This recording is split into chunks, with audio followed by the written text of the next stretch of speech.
Meu pai nunca acreditou em mim até o dia em que entreguei uma caixa no hospital e ele chorou. Meu nome é Isabela. Tenho 29 anos. E hoje acordo todos os dias em meu apartamento pequeno em Campinas com a mesma sensação estranha no peito. Como se carregasse um peso invisível que nunca consegui nomear. É quinta-feira de manhã, e enquanto preparo meu café, olho para o quadro que pintei na semana passada. Uma menina de costas, observando uma porta fechada.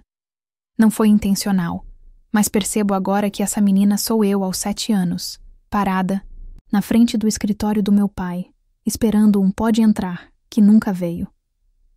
Seu Arnaldo, é assim que sempre me referi a ele, mesmo sendo meu pai. Construiu uma muralha de silêncio ao nosso redor há tanto tempo que já esqueci como era ter uma conversa normal com ele. Lembro de quando era pequena e corria até ele com meus desenhos de giz de cera, os olhinhos brilhando de expectativa. Ele mal levantava os olhos da televisão. Apenas murmurava um "muito bonito, filha", sem nem ao menos olhar para o papel amassado em minhas mãos pequenas. Foi diferente com Felipe. Meu irmão caçula, 2 anos mais novo, sempre foi tratado como se fosse feito de ouro. Quando ele trouxe para casa sua primeira experiência com blocos de montar, construindo pontes imaginárias, meu pai se ajoelhou no chão da sala e ficou meia hora explicando conceitos de engenharia para uma criança de 5 anos. Seus olhos brilhavam de uma forma que eu nunca vi quando olhava para mim. A ruptura definitiva aconteceu quando eu tinha 21 anos. Era meu 3º semestre de engenharia na PUC Campinas. Um curso que eu odiava, mas que cursei só para tentar conquistar um sorriso de aprovação dele. Todas as manhãs, eu acordava com um aperto no estômago, sabendo que teria que fingir interesse por cálculos e estruturas quando minha alma gritava por cores, formas e criatividade. O dia em que tomei coragem para contar que havia decidido trancar engenharia para estudar design gráfico ainda ecoa na minha memória como um eco doloroso. Estava na cozinha com minha mãe, Dona Teresa, descascando batatas para o almoço, quando ele chegou do trabalho. Respirei fundo, juntei toda a coragem que tinha e falei: "Pai, preciso conversar com o senhor sobre a faculdade." Ele parou no meio da sala, ainda de uniforme da empresa, e me olhou com aquela expressão que eu conhecia bem, uma mistura de impaciência e desinteresse. "Fala logo, Isabela. Hoje foi um dia difícil. Eu tranquei engenharia. Vou estudar design gráfico." O silêncio que se seguiu foi ensurdecedor. Minha mãe parou de descascar as batatas, e eu podia sentir a tensão crescendo no ar como uma tempestade se formando. Quando ele finalmente falou, suas palavras caíram sobre mim como pedradas. "Você vai morrer de fome fazendo desenho para a internet." Não houve grito. Não houve discussão. Apenas essa frase, dita com um tom de decepção tão profundo que me cortou mais fundo que qualquer bronca. Ele se virou e foi para o quarto, e eu fiquei ali, tremendo, com minha mãe me abraçando em silêncio enquanto as lágrimas escorriam pelo meu rosto. Desde então, nossa relação se tornou uma dança estranha de tentativas da minha parte e indiferença da dele. Eu tentava mostrar meus trabalhos, falar sobre os projetos que desenvolvia, contar sobre os clientes que conseguia. Ele apenas balançava a cabeça e mudava de assunto, como se minha vida profissional fosse um hobby inconsequente. Hoje, enquanto mexo o açúcar no meu café e olho pela janela o movimento matinal de Campinas, me pergunto quantas vezes uma pessoa pode tentar provar seu valor antes de desistir completamente. Quantas vezes posso bater na mesma porta fechada antes de aceitar que ela nunca vai se abrir? Meu telefone toca, interrompendo meus pensamentos melancólicos. É minha mãe, e pela urgência em sua voz, algo me diz que minha vida está prestes a mudar para sempre. "Isabela?" A voz da minha mãe estava trêmula, carregada de uma angústia que reconheci imediatamente. Era o mesmo tom que ela usava quando eu era criança e me machucava no parquinho. "Mãe, o que aconteceu?" Minha mão apertou o telefone e senti meu coração acelerar. "É seu pai, filha. Ele está internado. Os médicos disseram que é câncer." A palavra caiu como um raio no meu pequeno apartamento. Câncer. Senti minhas pernas fraquejarem e me apoiei na bancada da cozinha. O café ainda fumegava na xícara, mas de repente tudo pareceu perder cor, como se alguém tivesse drenado a vida daquele momento. Como assim, mãe? Que tipo de câncer? Desde quando? Pâncreas, Isa. Já está avançado. Ela pausou, e eu podia ouvir o barulho do hospital ao fundo. Ele não queria que eu te contasse, mas eu preciso de você aqui. 20 minutos depois, eu estava no carro, dirigindo pelas ruas de Campinas em direção ao Hospital Beneficência Portuguesa. Minhas mãos tremiam no volante, e minha mente não conseguia processar a informação. Meu pai, aquele homem que sempre pareceu indestrutível em sua frieza, estava doente. Gravemente doente. O hospital tinha aquele cheiro característico de desinfetante misturado com sofrimento. Encontrei minha mãe no corredor do quarto andar, seus olhos vermelhos de tanto chorar. Ela me abraçou como se eu fosse a única coisa sólida em um mundo que desmoronava. Ele está dormindo agora, ela sussurrou. Os médicos disseram que temos algumas semanas, talvez meses, se o tratamento funcionar. Felipe chegou 1 hora depois, ainda com o uniforme da empresa de engenharia onde trabalhava. Seus olhos estavam inchados. E pela primeira vez na vida, vi meu irmão completamente perdido. Nós nos abraçamos em silêncio. E naquele momento, todas as diferenças que meu pai havia criado entre nós pareceram insignificantes. Quando finalmente entrei no quarto, meu pai estava acordado, olhando pela janela. Ele parecia menor, mais frágil, conectado a diversos aparelhos que emitiam sons ritmados. Quando me viu, seus olhos se endureceram por um instante. Aquela defesa automática que sempre erguia quando eu aparecia. Oi, pai, murmurei, me aproximando devagar. Isabela. Ele disse meu nome como se fosse uma palavra neutra, sem calor nem frieza. Apenas uma constatação. Sentei na cadeira ao lado da cama, sem saber o que falar. Ali estava o homem que havia passado minha vida inteira me fazendo sentir inadequada, agora vulnerável e dependente. Deveria sentir pena, raiva, alívio. Tudo isso se misturava no meu peito como uma tempestade emocional. Como você está se sentindo? Perguntei, quebrando o silêncio pesado. Estou bem, respondeu automaticamente, mesmo conectado a soros e monitores.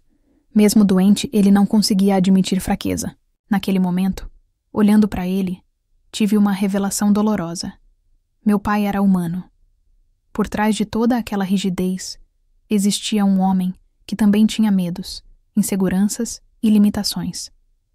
Pela primeira vez, consegui ver além da muralha que ele havia construído ao nosso redor. Pai, eu quero ficar aqui com o senhor. Vou me revezar com a mãe e o Felipe. Ele me olhou com surpresa, como se não esperasse esse gesto. Por um momento, vi uma fissura na sua armadura emocional, mas logo ela se fechou novamente.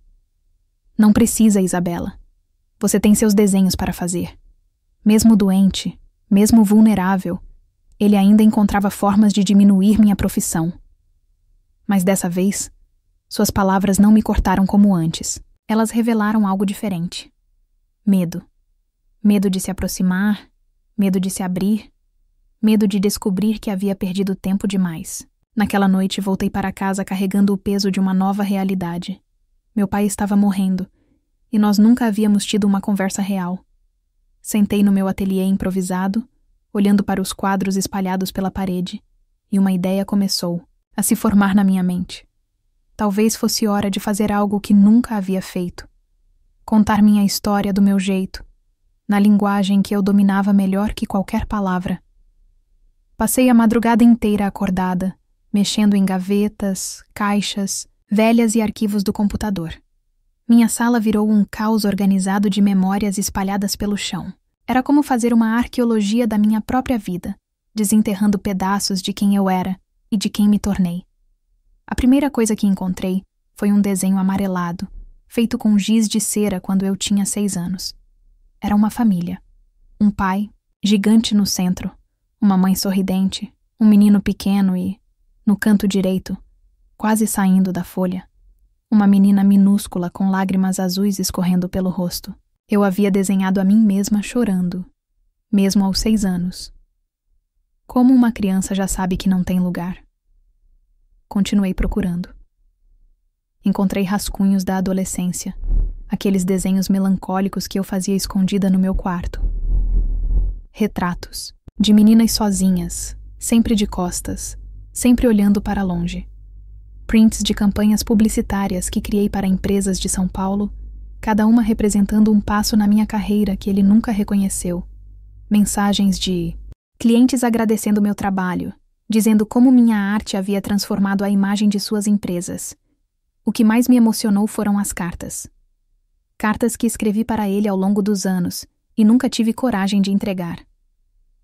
Pai, hoje ganhei um prêmio de design gráfico. Pai, consegui meu primeiro cliente grande. Pai, queria que você soubesse que não desisti dos meus sonhos. Cada carta era um pedido de atenção que nunca foi enviado. No meio da madrugada, decidi ir até a casa da minha mãe buscar mais coisas. Ela estava acordada, tomando chá de camomila na cozinha, com os olhos inchados de tanto chorar. Mãe, posso mexer nas coisas antigas? Quero fazer algo especial para o pai. Claro, filha. Você sabe onde estão as caixas do sótão. Subindo, aquelas escadas rangentes, senti como se estivesse voltando no tempo. O sótão cheirava a mofo e memórias guardadas. Entre as caixas empoeiradas, encontrei tesouros que havia esquecido. Meus primeiros cadernos de desenho, trabalhos da escola, fotos minhas participando de concursos de arte. E então, mexendo numa caixa velha de sapatos, encontrei algo que fez meu coração parar. Um caderno marrom com a letra do meu pai. Abri com cuidado, e a primeira página tinha uma data de 8 anos atrás, e meu nome no topo. Isabela ganhou o primeiro lugar no concurso de cartazes da escola. Ela tem um talento que eu não sei de onde veio. Talvez da minha mãe, que sempre gostou de pintura. Tenho orgulho dela, mas não sei como falar isso. Tenho medo de que ela sofra como eu sofri quando meu pai disse que arte não dava dinheiro. Quero protegê-la, mas acho que só estou machucando. Minhas mãos tremeram segurando aquele caderno. Havia mais páginas, mais reflexões sobre mim, sobre minha arte, sobre o medo que ele tinha de me apoiar e ver eu me frustrando. Ele tinha orgulho de mim. Sempre teve. Mas estava com tanto medo de me ver sofrer que preferiu me machucar com sua indiferença. Voltei para casa com o coração partido e, ao mesmo tempo, preenchido. Organizei tudo numa caixa de madeira que eu mesma havia decorado anos atrás. Os desenhos de criança, os trabalhos profissionais, as cartas nunca enviadas, fotos, contratos, e no centro, como uma peça principal, uma arte que criei baseada naquelas palavras do caderno dele. Na manhã seguinte, Felipe apareceu no hospital enquanto eu estava com meu pai. Ele viu o caderno de desenho na minha mão e disse: "Nossa, Isa, você está desenhando a enfermeira? Até parece que você nasceu com esse dom. Pela primeira vez?" Vi meu pai olhar realmente para o meu desenho. Seus olhos se demoraram nos traços, na expressão que consegui capturar no rosto da enfermeira. E naquele olhar, vi algo que nunca havia visto antes. Uma fagulha de reconhecimento. Talvez até de admiração. Você sempre desenhou assim?" Ele perguntou, com a voz fraca, mas curiosa. Era a primeira pergunta que ele me fazia sobre minha arte em 29 anos. Aquela pergunta ecoou no quarto do hospital como uma música que eu esperava ouvir há décadas. Você sempre desenhou assim?" Meu pai havia falado com uma curiosidade genuína que me pegou completamente desprevenida. "Sim, pai, desde pequena", respondi, sem conseguir esconder a emoção na voz. "Lembra quando eu levava meus desenhos para o senhor?" Ele ficou em silêncio por um momento, o olhar distante, como se estivesse vasculhando memórias enterradas. "Eu lembro", disse finalmente, a voz quase um sussurro. "Eu sempre lembro." Nos dias seguintes, nossa rotina no hospital mudou completamente. Felipe e eu nos revezávamos. Mas durante meus turnos, algo diferente começou a acontecer. Meu pai começou a fazer perguntas. Pequenas, tímidas, mas eram perguntas. Quanto tempo você leva para fazer um desenho desses? Como você consegue capturar a expressão das pessoas? Esse trabalho que você fez para aquela empresa, eles pagaram bem? Cada pergunta era como uma pequena vitória. Eu respondia, com cuidado, sem demonstrar a empolgação que sentia por dentro, com medo de assustá-lo e fazer a porta se fechar novamente. Um dia, enquanto eu organizava alguns dos meus trabalhos que havia trazido, ele apontou para uma ilustração que fiz, para uma campanha sobre família. Essa família parece feliz, comentou. É o que o cliente queria transmitir, respondi. Famílias que se conectam através do diálogo. Ele olhou para mim com uma expressão que não consegui decifrar. E você é feliz, Isabela? A pergunta me pegou desprevenida. Era a primeira vez em anos que ele demonstrava interesse pela minha felicidade, não apenas pela minha profissão ou minhas conquistas. Estou aprendendo a ser, respondi honestamente. Estou aprendendo que não preciso da aprovação de ninguém para ser quem eu sou. Algo mudou no rosto dele. Uma sombra de dor, talvez de arrependimento. Eu nunca soube como ser pai de uma filha, ele disse, olhando para o teto. Com o Felipe era fácil. Ele queria seguir meus passos, fazer engenharia. Eu sabia como orientá-lo. Mas você era tão diferente, tão cheia de vida, de cores, de sonhos que eu não entendia. Senti minha garganta apertar. Era a conversa mais íntima que já tivemos. Meu pai dizia que arte era coisa de vagabundo, continuou ele, a voz embargada. Ele me proibiu de tocar violão quando eu era adolescente. Disse que homem de verdade constrói pontes, não fica fazendo barulho. Eu prometi a mim mesmo que nunca faria isso com meus filhos, mas acabei fazendo pior. Em vez de proibir, eu ignorei. Lágrimas escorriam pelo meu rosto. Finalmente entendia. A frieza dele não era crueldade, era medo. Medo de repetir os erros do próprio pai, mas acabando por cometer outros. Pai, o senhor tocava violão? Ele sorriu pela primeira vez desde que eu era criança. Um sorriso triste, nostálgico. Tocava. Era bom até. Sua mãe sempre disse que você puxou a mim nisso, a sensibilidade artística. Por que nunca me contou? Porque doía demais lembrar do que eu desisti. Ele sussurrou. E ver você seguindo seus sonhos me lembrava do covarde que eu fui. Naquele momento, entendi que ambos éramos vítimas da mesma história. Ele, do pai que o calou. Eu, do filho que se calou. Gerações de sonhos sufocados se perpetuando numa dança silenciosa de dor. Peguei sua mão, frágil e fria, e apertei com carinho. Não é tarde demais para sermos sinceros um com o outro, pai. Ele apertou minha mão de volta, e pela primeira vez na vida, senti que meu pai estava realmente presente comigo. Era domingo de manhã quando os médicos nos chamaram para uma conversa. As palavras cuidados paliativos e questão de dias flutuavam no ar como uma sentença final. Minha mãe chorava silenciosamente. Felipe segurava a cabeça entre as mãos. E eu senti uma urgência desesperadora de que havia algo que precisava fazer. Voltei para casa e peguei a caixa de madeira que havia preparado. Estava pesada, não apenas pelo conteúdo, mas pelo peso emocional de tudo o que representava. Era minha vida inteira traduzida em cores, formas e memórias visuais. Quando cheguei ao hospital, meu pai estava mais fraco, mas ainda lúcido. Dona Teresa estava ao lado da cama, segurando sua mão. Felipe conversava baixinho com ele sobre trabalho, tentando manter alguma normalidade. Pai, disse, me aproximando da cama com a caixa nos braços. Eu trouxe algo para o senhor. Ele me olhou com curiosidade, seus olhos ainda brilhando, apesar da fraqueza do corpo. Essa caixa é minha vida. É a filha que o senhor nunca quis enxergar. Coloquei a caixa cuidadosamente sobre suas pernas e comecei a abrir. A primeira coisa que ele viu foi o desenho de giz de cera da família, aquele onde eu havia me desenhado chorando no canto. Eu me lembro de quando você fez esse desenho, ele disse, a voz embargada.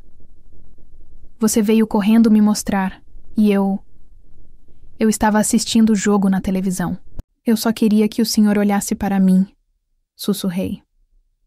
Continuei mostrando cada item, os rascunhos da adolescência, as campanhas publicitárias premiadas, os contratos com grandes empresas, as mensagens de clientes falando como meu trabalho havia transformado suas marcas. A cada peça, via os olhos dele se enchendo de uma mistura de orgulho e arrependimento. Quando cheguei às cartas que escrevi e nunca enviei, comecei a ler uma delas em voz alta. Pai, hoje ganhei o prêmio de melhor campanha publicitária da região. Queria que o senhor estivesse lá para me ver recebendo o troféu.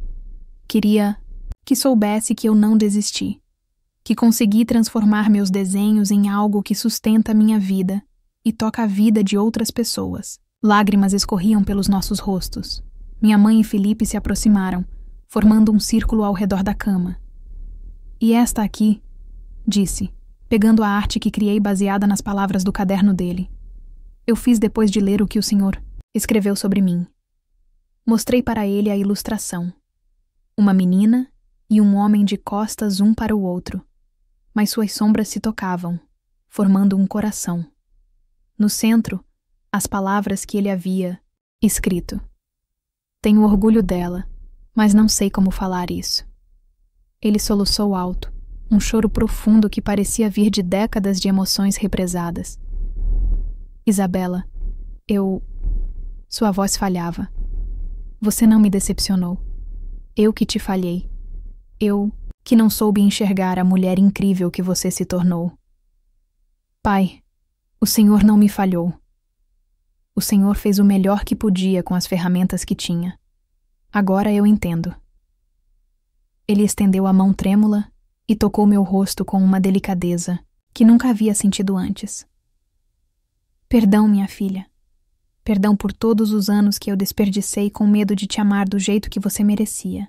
Eu te perdoo, pai. E eu te amo. Eu também te amo, Isabela. Sempre amei. Você é minha obra de arte mais bonita.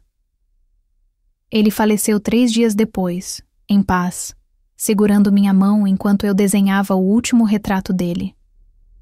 Um homem que finalmente havia encontrado a coragem de amar sem medo. 6 meses depois, transformei nossa história numa campanha sobre reconciliação familiar. Recebi milhares de mensagens de pessoas que também foram desacreditadas por quem mais deveriam receber: amor. E entendi que minha dor havia se transformado em propósito. Ajudar outras famílias a se encontrarem antes que fosse tarde demais.